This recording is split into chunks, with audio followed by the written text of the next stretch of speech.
പൊന്നച്ചൻ തങ്കപ്പെട്ട ആളാണ്. എല്ലാവരോടും നല്ല പെരുമാറ്റമാണ്. ജീവിതം അങ്ങനെ സന്തോഷമായിട്ട് പോകണം. അതാണ് പൊന്നച്ചൻ്റെ ഒരു രീതി. പ്രാർത്ഥിക്കുമോ എന്ന് ചോദിച്ചാൽ അത് വൈഫൈ ഉള്ളപ്പോൾ മാത്രം. ഒരു ദാനം ചോദിച്ചാലോ ശമ്പളം കൂട്ടടെ അപ്പോൾ നോക്കാം എന്നായിരിക്കും. ഇനി ഒരു സഹായം ചോദിച്ചാലോ അല്പം ബിസിയാണ്, നമുക്ക് സമയമുള്ളപ്പോൾ നോക്കാം. ഇതാണ് പൊന്നച്ചൻ്റെ ഒരു രീതി. പെട്ടെന്ന് പൊന്നച്ചൻ ഒരു ദിവസം അങ്ങ് മരിച്ചുപോയി. കണ്ണു തുറന്നപ്പോൾ വിശാലമായ ഒരു സ്ഥലത്തിരിക്കുകയാണ് പൊന്നച്ചൻ. മൊബൈലിലാണെങ്കിൽ നെറ്റും കിട്ടുന്നില്ല. എവിടെയാണ് സ്ഥലമെന്ന് മനസ്സിലാവുന്നില്ല. അടുത്ത ആളോട് ചോദിച്ചു, ഇത് എവിടെയാണ്? അയാൾ പറഞ്ഞു, ഇത് സ്വർഗത്തിലേക്കുള്ള വെയിറ്റിംഗ് റൂമാണ്. കുറെ കഴിഞ്ഞ് തന്റെ ഊഴം വന്നപ്പോൾ പൊന്നച്ചൻ റിസപ്ഷനിലെത്തി. മാലാഖ ചോദിച്ചു, എന്താണ് പേര്? പൊന്നച്ചൻ പേര് പറഞ്ഞു. ഇനി പറയൂ, നന്മ പ്രവർത്തികൾ എന്തൊക്കെയാണ് ചെയ്തിട്ടുള്ളത്? പൊന്നച്ചൻ പറഞ്ഞു, അതൊക്കെ എന്റെ ഗൂഗിൾ ഡ്രൈവിലാണുള്ളത്. മാലാഖ പറഞ്ഞു, ഇവിടെ ഇന്റർനെറ്റ് ഇല്ല. പൊന്നച്ചൻ ആകെ പരിഭ്രാന്തനായി. അപ്പോൾ ഞാൻ സേവ് ചെയ്തതൊന്നും ഇവിടെ എടുക്കാൻ കഴിയില്ല അല്ലേ? മാലാഖ പറഞ്ഞു, സ്വർഗത്തിലെ ഡ്രൈവിൽ സേവ് ചെയ്തത് മാത്രമേ ഇവിടെ തുറന്നു നോക്കാനാവൂ. പൊന്നച്ചന്റെ നില പരിങ്ങലിലായി പോയി എന്ന് ഇനി പ്രത്യേകം പറയണ്ടല്ലോ. ഈ ജീവിതം കഴിഞ്ഞാൽ അനശ്വരമായ മറ്റൊന്നും കൂടെ ഉണ്ട്.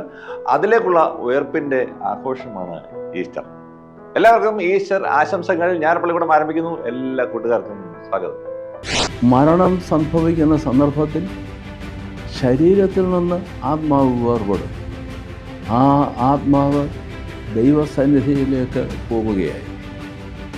ദൈവസന്നിധിയിൽ ആത്മാവ് നിൽക്കുകയായി. നമ്മുടെ കർത്താവായ യേശു ക്രിസ്തുവിൻ്റെ രണ്ടാമത്തെ വരവ് വരെ ഒരു പ്രത്യേക സ്ഥലത്തും ഒരു പ്രത്യേക സമയത്ത് അൾട്രാവയലറ്റ് രശ്മികളുടെ തീവ്രത അളക്കുന്നതിനെയാണ് അൾട്രാവയലറ്റ് ഇൻഡെക്സ് അഥവാ UV സൂചിക എന്ന് പറയുന്നത്. അപ്പോ എന്നെ പോലെ ഇത്തവണ ഇലക്ഷന് നിങ്ങൾ വിജിലന്റ് ആയിരിക്കണം. കൃത്യതയോടെ വ്യക്തതയോടെ എല്ലാവരും എന്റെ കൂടെ പോളിംഗ് ബൂത്തിലേക്ക് വന്ന് നമ്മുടെ അവകാശത്തെ വിനിയോഗിക്കണം.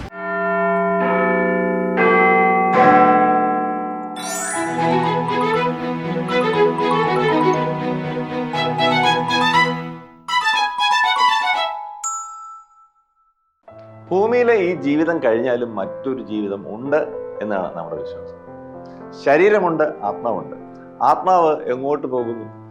കല്ലറയിൽ അടക്കപ്പെടുന്ന ശരീരത്തിന് എന്ത് സംഭവിക്കുന്നു? ഇനിയും ഒരു ജീവിതമുണ്ടെങ്കിൽ ഈ ശരീരവും ആത്മാവും വീണ്ടും ഒത്തുചേരുമോ? സത്യമായും അവൻ ഉയർത്തെഴുന്നേറ്റു എന്ന് യേശുക്രിസ്തുവിന്റെ ഉയർപ്പിനെ ഏറ്റുപറയുന്ന നമുക്കും ക്രിസ്തുവിനെ പോലെ ഒരു ഉയർത്തെഴുന്നേൽപ്പ് സാധ്യമാണ്. അഭിനന്ദ ഡോക്ടർ ഗബ്രിയേൽ മാർ ഗ്രിഗോറിയോസ് മെത്രാപ്പൊലീത്തയുടെ ഈസ്റ്റർ സന്ദേശത്തിലേക്ക്. പുനരുത്ഥാനം.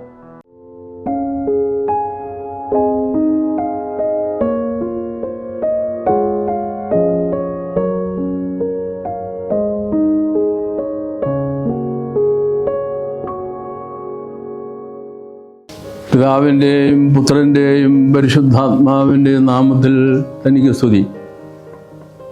ഞായർ പള്ളിക്കൂടത്തിലെ എൻ്റെ കുഞ്ഞു കൂട്ടുകാരെ ക്രിസ്തുവേശുവിൽ സ്നേഹവന്ദനം.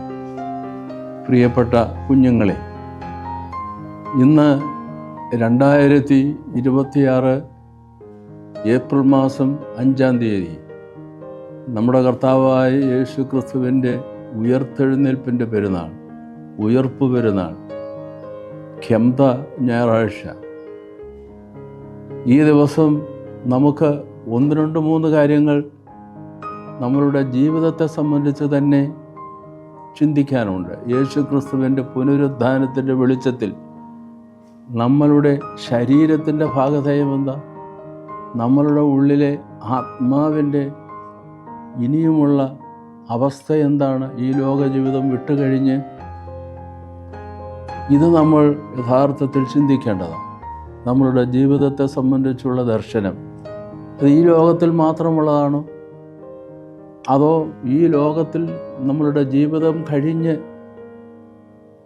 പിന്നെന്താണ് സംഭവിക്കുക? അതിന് ശരി ഉത്തരം യേശുക്രിസ്തുവിലേക്ക് നോക്കണം. യേശുക്രിസ്തുവിൻ്റെ പുനരുദ്ധാനത്തിലേക്ക് നോക്കണം.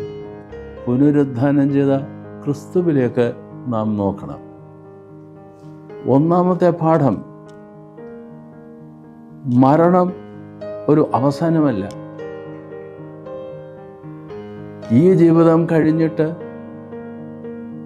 വേറെ അത്യുദാത്തവും ഉത്കൃഷ്ടവുമായ അപ്രമേയമായ ഒരു സുന്ദരമായ ജീവിതത്തിലേക്ക് നമ്മൾ ഉൾപ്രവേശിക്കുകയാണ്. വേറൊരു വിധത്തിൽ പറഞ്ഞാൽ ജീവിതത്തിൻ്റെ രണ്ടാം ഘട്ടം ആരംഭിക്കുകയായി മരണത്തോടുകൂടെ എന്ന് നമ്മൾ പറയണം. അപ്പോൾ അങ്ങനെയെങ്കിൽ മരണം ഒരു അവസാനമല്ലെന്നും മരണം വഴിയായി നമ്മൾ ജീവിതത്തിൻ്റെ ഏറെ ശ്രേഷ്ഠമായ ഒരവസ്ഥയിലേക്ക് ഉൾപ്രവേശിക്കുകയാണെന്നും യേശു ക്രിസ്തുവിൻ്റെ പുനരുദ്ധാന ദിവസം നമുക്ക് പ്രത്യേകം പഠിക്കുവാനുണ്ട്. രണ്ടാമത്, മരണം സംഭവിക്കുന്ന സന്ദർഭത്തിൽ ശരീരത്തിൽ നിന്ന് ആത്മാവ് വേർപെടും. ആ ആത്മാവ് ദൈവസന്നിധിയിലേക്ക് പോവുകയായി. ദൈവസന്നിധിയിൽ ആത്മാവ് നിൽക്കുകയായി. നമ്മുടെ കർത്താവായ യേശു ക്രിസ്തുവിൻ്റെ രണ്ടാമത്തെ വരവ് വരെ. ഇത് നമ്മൾ പ്രത്യേകം മനസ്സിൽ ഗ്രഹിക്കേണ്ടതാണ്. രണ്ടാമത്തെ കാര്യം, മരണത്തോടുകൂടെ ശരീരത്തിൽ നിന്ന് വേർപെടുന്ന ആത്മാവ് ദൈവസന്നിധിയിലേക്ക് പോകും. പക്ഷെ ഈ ശരീരത്തിനെന്ത് സംഭവിക്കും? തീർച്ചയായും ശരീരം ശവക്കല്ലറയിൽ വെക്കും. ഈ ശരീരം മണ്ണോട് അലിഞ്ഞു ചേരും.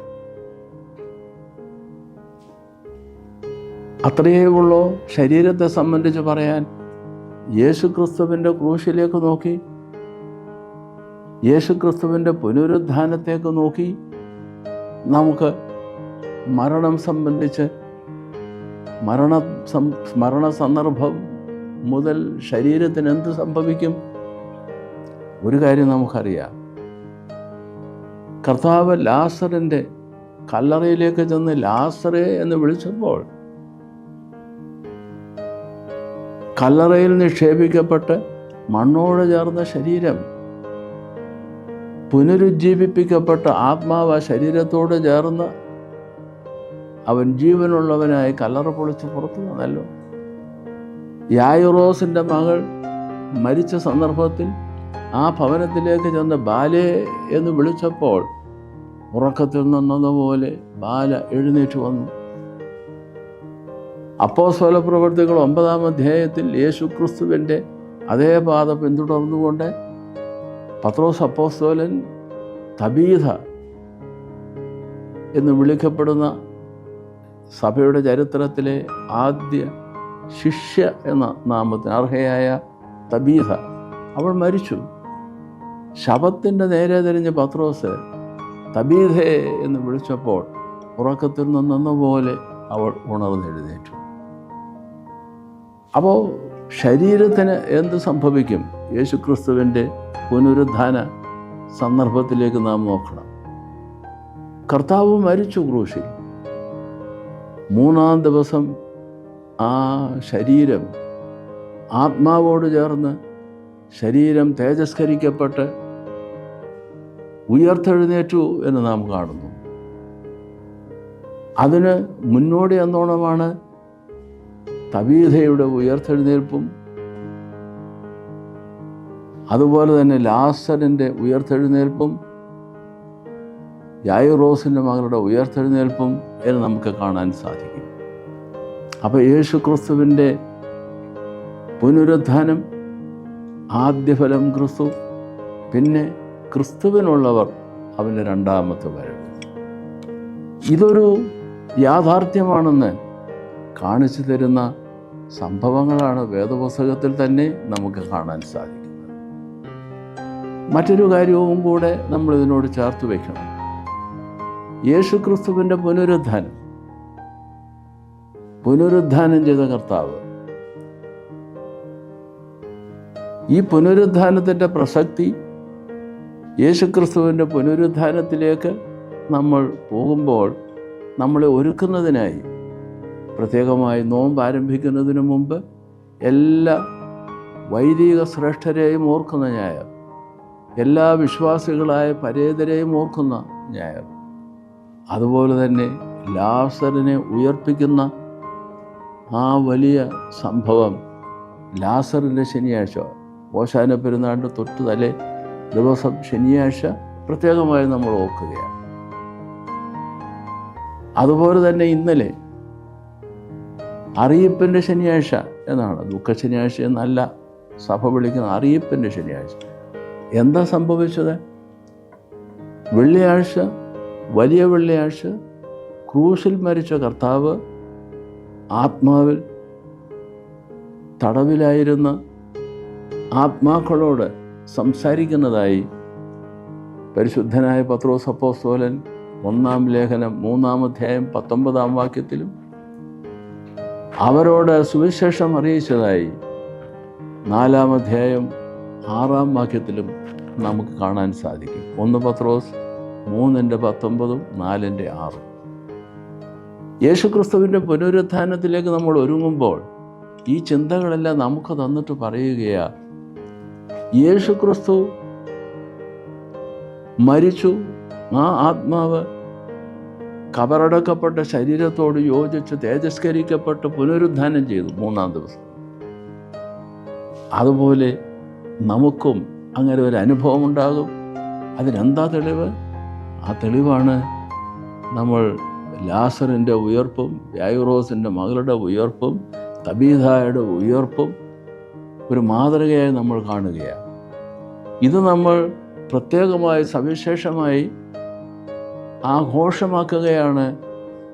നോമ്പ് തുടങ്ങുന്നതിന് തൊട്ടുമുമ്പുള്ള 2 ഞായറാഴ്ചകളിലും ഓശാന പെരുന്നാളിൻ്റെ തലേ ദിവസമായ ലാസറിനെ സ്മരിക്കുന്ന ദിവസവും, അതുപോലെ തന്നെ അറിയിപ്പിൻ്റെ ശനിയാഴ്ച എന്ന് വിളിക്കുന്ന ഉയർപ്പ് പെരുന്നാളിൻ്റെ തലേ ശനിയാഴ്ച ദിവസവും കുർബാന അർപ്പിച്ചുകൊണ്ട് നമ്മൾ ഓർക്കുകയാണ്. ഇത് നമ്മൾ പ്രത്യേകം അനുസ്മരിക്കണം. ജീവിതത്തെ സംബന്ധിച്ചുള്ള ഒരു പുതിയ പ്രമാണം അല്ല, ശരിയായ പ്രമാണം നമുക്ക് യേശുക്രിസ്തുവിൻ്റെ പുനരുത്ഥാനത്തിലൂടെ നമുക്ക് ലഭിക്കും. യേശുക്രിസ്തു തന്നെ നമ്മളെ അത് പ്രത്യേകമായി പഠിപ്പിക്കുകയാണ്.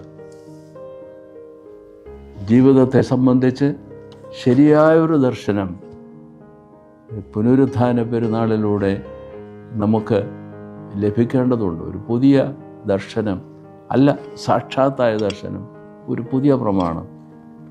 നമ്മൾ അതുകൊണ്ടാണ് പറയുന്നത്, കർത്താവിൻ്റെ ഉയർപ്പിനെ സ്മരിക്കുന്ന ആ സന്ദർഭം, ആ ശുശ്രൂഷ, കുരിശെടുത്ത് ഉയർത്തിപ്പിടിച്ചുകൊണ്ട് നമ്മുടെ കർത്താവ് സത്യമായും ഉയർത്തെഴുന്നേറ്റു. അതിന് പ്രതിവാക്യമായി നാമം പറയുകയാണ്, അതെ, നമ്മുടെ കർത്താവ് പുനരുദ്ധാനം ചെയ്തു എന്ന് ഉറക്കെ പറയുകയാണ്. അതിൻ്റെ അർത്ഥം എന്താ? കർത്താവ് പുനരുദ്ധാനം ചെയ്തതുപോലെ ഞാനും കർത്താവിൻ്റെ 2ാമത്തെ വരവിൽ കർത്താവ് എന്നെ പേർ ചൊല്ലി വിളിക്കും. എൻ്റെ ശരീരം, ഈ മണ്ണോട് ചേർന്ന ശരീരം പുനരുദ്ധരിക്കപ്പെട്ട് തേജസ്കരിച്ച് ആത്മാവിനോട് ചേർന്ന് കർത്താവിൻ്റെ 2ാമത്തെ വരവിൽ അവരെ സ്വീകരിക്കുവാൻ ഒരുങ്ങി പുറപ്പെട്ടു. ഇതുമുള്ളവരെ, നമ്മുടെ കർത്താവായ യേശുക്രിസ്തുവിൻ്റെ ഉയർപ്പ് പെരുന്നാൾ ആഘോഷിക്കുന്ന ഈ ദിവസം യേശുക്രിസ്തുവിൻ്റെ പുനരുദ്ധാനം ചെയ്ത കർത്താവിൻ്റെ ജീവിതത്തിൽ നിന്ന് നമ്മളൊരു വലിയ പാഠം പഠിക്കുകയാണ്. ഉയർത്തെഴുന്നേറ്റ കർത്താവിനെ നോക്കി പറയുകയാണ്, കർത്താവിൻ്റെ ആ ഭാഗധേയം, ആ ഒരു അവസ്ഥ എൻ്റെ ജീവിതത്തിനും എനിക്ക് ലഭിക്കുവാൻ ഞാൻ കാത്തിരിക്കുകയാണ്, ഒരുങ്ങിയിരിക്കുകയാണ്. അത് കൊണ്ട് നമ്മളുടെ ജീവിതത്തെ യേശുക്രിസ്തുവിൻ്റെ ഉയർത്തെഴുന്നേൽപ്പ് പോലെ എനിക്കും ഒരു ഉയർത്തെഴുന്നേൽപ്പ് എൻ്റെ ജീവിതത്തിൽ ഉണ്ടാകും എന്ന് തിരിച്ചറിഞ്ഞുകൊണ്ട് അങ്ങനെ നമ്മളുടെ ജീവിതത്തിന് ഒരു പുതിയ ദർശനവും ഒരു പുതിയ പ്രമാണവും നമുക്ക് തന്നെ ബോധ്യപ്പെട്ട് അതിൻ പ്രകാരം നമ്മളുടെ ജീവിതത്തെ ക്രമീകരിക്കാൻ നമുക്ക് സാധിക്കണം. നമ്മുടെ കർത്താവായ യേശു ക്രിസ്തുവിൻ്റെ പുനരുദ്ധാനം അത് നമ്മളുടെ ജീവിതത്തെ സമ്പൂർണമായി മാറ്റുകയാണ്. നമ്മളുടെ ഭാഗധേയം എന്താണ്? ആത്മാവ്, ശരീരം, ആത്യന്തികമായി ഇതിനെന്ത് സംഭവിക്കും? ഇതെല്ലാം പുനരുദ്ധാനം ചെയ്ത കർത്താവിൽ നിന്ന് അവനെ നോക്കി നമ്മൾ ഉൾക്കൊള്ളുന്നു, സ്വാംശീകരിക്കുന്നു. ദൈവം തമ്പുരാൻ നമ്മേവരെയും അനുഗ്രഹിക്കട്ടെ.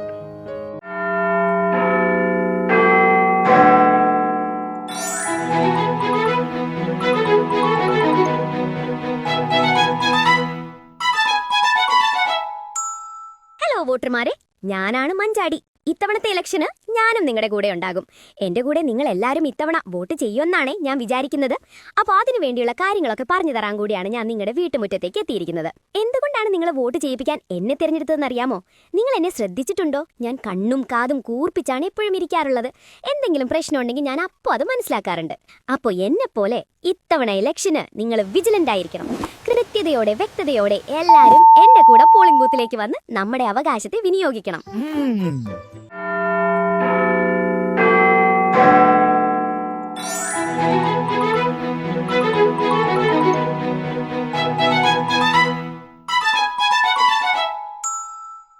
കൂട്ടുകാരെ, പരീക്ഷയൊക്കെ കഴിഞ്ഞ് ഇപ്പോൾ വീട്ടിൽ തന്നെ ഇരിപ്പാണ് അല്ലേ?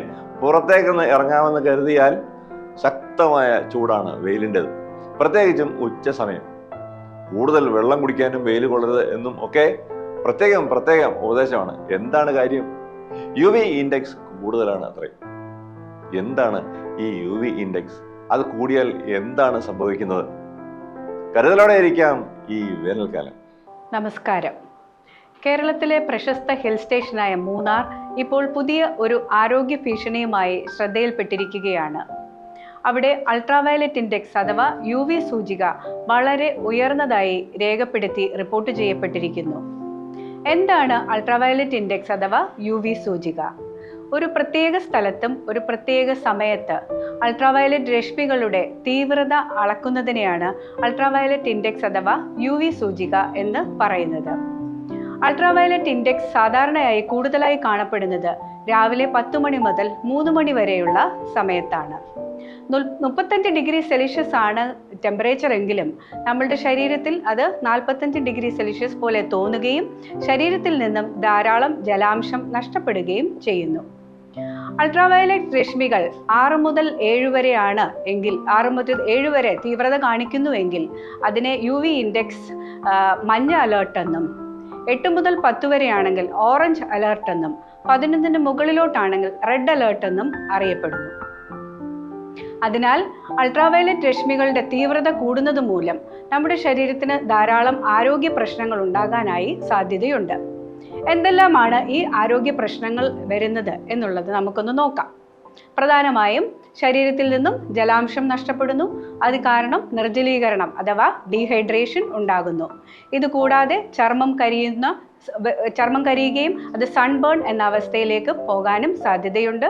അതുപോലെ സൺസ്ട്രോക്ക് അഥവാ ചുടുബാധ, ശരീരത്തിന് ക്ഷീണം അനുഭവപ്പെടുക, അതുപോലെ തലചുറ്റൽ, കണ്ണിന് ഡ്രൈനസ് ഉണ്ടായിട്ട് കണ്ണു രോഗങ്ങളും ഉണ്ടാകാനായിട്ടുള്ള സാധ്യതയുണ്ട്. ഈ പറഞ്ഞവയിൽ ഏറ്റവും പ്രധാനമായിട്ടുള്ള ഒരു ആരോഗ്യ പ്രശ്നമാണ് നമ്മുടെ ശരീരത്തിൽ നിന്ന് ജലം നഷ്ടം മൂലം ഉണ്ടാകുന്ന നിർജ്ജലീകരണം അഥവാ ഡീഹൈഡ്രേഷൻ എന്ന് പറയുന്നത്. ഇനിയും നമുക്ക് കൂടുതലായിട്ട് എന്താണ് നിർജ്ജലീകരണം അഥവാ ഡീഹൈഡ്രേഷൻ എന്നുള്ളത് നോക്കാം. നമ്മുടെ ശരീരത്തിൽ നിന്ന് ജലാംശവും അതുപോലെ ഇലക്ട്രോലൈറ്റ്സ് ആയ സോഡിയം, പൊട്ടാസ്യം എന്നിവ കുറയുന്നതിനെയാണ് നിർജ്ജലീകരണം അഥവാ ഡീഹൈഡ്രേഷൻ എന്ന് പറയുന്നത്.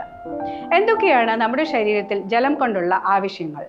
നമ്മുടെ ശരീരത്തിലെ ജലം നമ്മുടെ കോശപ്രവർത്തനത്തിന് വളരെയധികം അത്യന്താപേക്ഷിതമാണ്. അതുപോലെ തന്നെ നമ്മുടെ ശരീരത്തിൽ നിന്ന് മാലിന്യ നീക്കത്തിന്, ദഹന പ്രക്രിയയ്ക്ക്, നമ്മുടെ ശരീരത്തിലെ ടെമ്പറേച്ചർ കൺട്രോൾ അഥവാ താപനില നിയന്ത്രിക്കുന്നതിന് ജലാംശം വളരെയധികം അത്യാവശ്യമാണ്. ഇനിയും നിർജ്ജലീകരണം അഥവാ ഡീഹൈഡ്രേഷനുള്ള കാരണങ്ങൾ എന്തൊക്കെയാണ് എന്ന് നമുക്ക് നോക്കാം.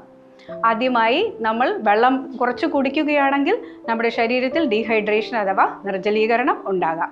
അതുപോലെ തന്നെ അമിത ചൂട്, അധികമായ വേർപ്പ്, അതുപോലെ ചില രോഗങ്ങൾ മൂലം നമുക്കുണ്ടാകുന്ന ഛർദി, വയറിളക്കം, പനി, അതുപോലെ തന്നെ മൂത്രം കൂടുതലായി പോകുന്ന അസുഖങ്ങളും അതുപോലെ മരുന്നുകൾ, ഇവയെല്ലാം മൂലം നിർജ്ജലീകരണം അഥവാ ഡീഹൈഡ്രേഷൻ നമ്മുടെ ശരീരത്തിൽ ഉണ്ടാകാൻ സാധ്യതയുണ്ട്. ഇനിയും നിർജ്ജലീകരണം ഏതെല്ലാം തരത്തിലുണ്ട് എന്ന് നമുക്ക് നോക്കാം. പ്രധാനമായും 3 തരത്തിലാണ് നിർജ്ജലീകരണം അഥവാ ഡീഹൈഡ്രേഷൻ ഉള്ളത്: മൈൽഡ്, മോഡറേറ്റ്, സിവിയർ. മൈൽഡ് എന്ന് പറയുന്നത് വളരെ ചെറിയ തോതിലുള്ള ജലാംശമാണ് ശരീരത്തിൽ നിന്ന് ഉണ്ടാകുന്നത്. മോഡറേറ്റ് എന്ന് പറയുകയാണെങ്കിൽ ശരീരത്തിൽ ലക്ഷണങ്ങൾ, അതായത് നമുക്ക് ശരീരത്തിൽ വെള്ളം കുറയുന്നതിൻ്റെ അല്ലെങ്കിൽ ജലാംശം കുറയുന്നതിൻ്റെ ലക്ഷണങ്ങൾ കാണാൻ സാധിക്കും. സിവിയർ ഡീഹൈഡ്രേഷൻ എന്ന് പറയുമ്പോൾ അത് ജീവന് തന്നെ അപകടകരമായ രീതിയിലുള്ള ലക്ഷണങ്ങൾ കാണപ്പെടുന്നു. ഇനിയും എന്തൊക്കെ ലക്ഷണങ്ങളാണ് നിർജ്ജലീകരണം അഥവാ ഡീഹൈഡ്രേഷൻ നമ്മുടെ ശരീരത്തിലുണ്ട് എന്നുള്ളത് കാണിക്കുന്നത് എന്ന് നോക്കാം. ഒന്നാമതായി നമുക്ക് ദാഹമുണ്ടാകും. അതുപോലെ തന്നെ നമ്മുടെ ശരീരത്തിൽ നിന്ന് അമിതമായ വിയർപ്പ് പോകുന്നത് കൊണ്ട് നമ്മുടെ ശരീരത്തിലെ ഹൃദയമിടിപ്പ് കൂടാനും അതുപോലെ മൂത്രം കുറയാനും ഇടയാകുന്നു. ഇത് കൂടാതെ വേറെ ലക്ഷണങ്ങൾ കണ്ണ് കുഴിഞ്ഞു പോവുക, അതുപോലെ തന്നെ സൺബേൺസ്, സൺസ്ട്രോക്ക്, ചൂടുബാധ, ഇങ്ങനെയുള്ള ലക്ഷണങ്ങൾ നമ്മുടെ ശരീരത്തിൽ കാണപ്പെടും. ശരീരക്ഷീണവും തലചുറ്റലും ഉണ്ടാകാൻ സാധ്യതയുണ്ട്. ഇനിയും നിർജ്ജലീകരണം കൊണ്ട് നമുക്ക് ഏതൊക്കെ തരത്തിലുള്ള പ്രശ്നങ്ങൾ ഉണ്ടാകുമെന്ന് നമ്മൾ കണ്ടല്ലോ. ഇനിയും ഇതിനുള്ള പരിഹാര മാർഗങ്ങൾ അഥവാ പ്രിവെൻറ്റീവ് ആസ്പെക്ട്സ്, അതുപോലെ പോഷകാഹാരങ്ങൾ എന്തെല്ലാം നമ്മൾ കഴിക്കണം എന്നുള്ളതിനെക്കുറിച്ച് കൂടുതലായി സംസാരിക്കാം. എന്തൊക്കെയാണ് പ്രിവെൻറ്റീവ് ആസ്പെക്ട്സ് അഥവാ നമ്മൾ പ്രതിരോധ മാർഗങ്ങൾ എന്തൊക്കെ സ്വീകരിക്കണം? പ്രധാനമായും നമ്മൾ ചെയ്യേണ്ടത് ധാരാളമായി വെള്ളം കുടിക്കുക. ദിവസവും ഒരു 2-3 ലിറ്റർ വരെ വെള്ളം കുടിക്കാനായിട്ട് ശ്രമിക്കുക. ഒരു ഗ്ലാസ് വെള്ളം എന്ന് പറയുമ്പോൾ 200 മുതൽ 250 ml വെള്ളമാണ്. അപ്പോൾ അതനുസരിച്ചിട്ട് 2 മുതൽ 3 ലിറ്റർ വരെ വെള്ളം കുടിക്കാനായിട്ട് ശ്രമിക്കുക. കുട്ടികളും മുതിർന്നവരും വളരെയധികം ശ്രദ്ധിക്കേണ്ടതാണ് ഈ സമയത്ത്. അതുപോലെ ചൂട് സമയത്ത് പുറത്ത് പോകാതിരിക്കാനായിട്ട് ശ്രമിക്കുക. പോവുകയാണെങ്കിൽ അതുപോലെ സിൻ പ്രൊട്ടക്റ്റീവ് ക്രീംസും അതുപോലെ കുട, തൊപ്പി ഇവയെല്ലാം കരുതാനായിട്ട് ശ്രമിക്കുക. കുട്ടികളും മുതിർന്നവരും പ്രത്യേകമായിട്ട് ഈ സമയത്ത് ശ്രദ്ധിക്കേണ്ടതാണ്. ഇനി പോഷകാഹാരങ്ങൾ എന്തൊക്കെയാണ് നമ്മൾ ഈ സമയത്ത് കഴിക്കേണ്ടത് എന്നുള്ളത് നോക്കാം. പ്രധാനമായും ദ്രവരൂപത്തിലുള്ള, അതായത് തേങ്ങാവെള്ളം, കരിക്കിൻ വെള്ളം, കഞ്ഞിവെള്ളം, മോരുവെള്ളം, അതുപോലെ നാരങ്ങാവെള്ളം, ഉപ്പും ഗ്ലൂക്കോസും എല്ലാം ധാരാളമായി നമുക്ക് ലഭിക്കുന്നു. ഓറൽ റീഹൈഡ്രേഷൻ സൊല്യൂഷൻസും അവൈലബിൾ ആണ്. അപ്പോൾ പ്രിയപ്പെട്ടവരെ, രോഗങ്ങൾ, അതുപോലെ പ്രായമായവർ, കാലാവസ്ഥ അനുസരിച്ച്, അതുപോലെ നമ്മളുടെ ജോലി ക്രമം അനുസരിച്ച് നമ്മൾ കുടിക്കുന്ന വെള്ളത്തിൻ്റെ അളവിനും വളരെയധികം വ്യത്യാസങ്ങൾ വരുത്തേണ്ടതാണ്. അതിനാൽ പ്രിയപ്പെട്ടവരെ, ഈ ചൂടുകാലത്ത് നമ്മൾ ഈ UV രശ്മികളുടെ എക്സ്പോഷർ ഉണ്ടാകുന്നത് മൂലമുണ്ടാകുന്ന ആരോഗ്യ പ്രശ്നങ്ങൾ നമ്മൾ സൈലന്റ് ഡീഹൈഡ്രേഷൻ അഥവാ നിശബ്ദ നിർജ്ജലീകരണത്തിലേക്ക് പോകാതിരിക്കുവാനും സൺ എക്സ്പോഷേഴ്സ് കഴിവതും കുറയ്ക്കുവാനായിട്ടും ശ്രമിക്കുക. അതിനാൽ വെള്ളം കുടിക്കുക, ചൂടൊഴിവാക്കുക, ആരോഗ്യം സംരക്ഷിക്കുക. ഇനിയും ഒരിക്കൽ കാണുന്നതുവരെ നന്ദി, നമസ്കാരം.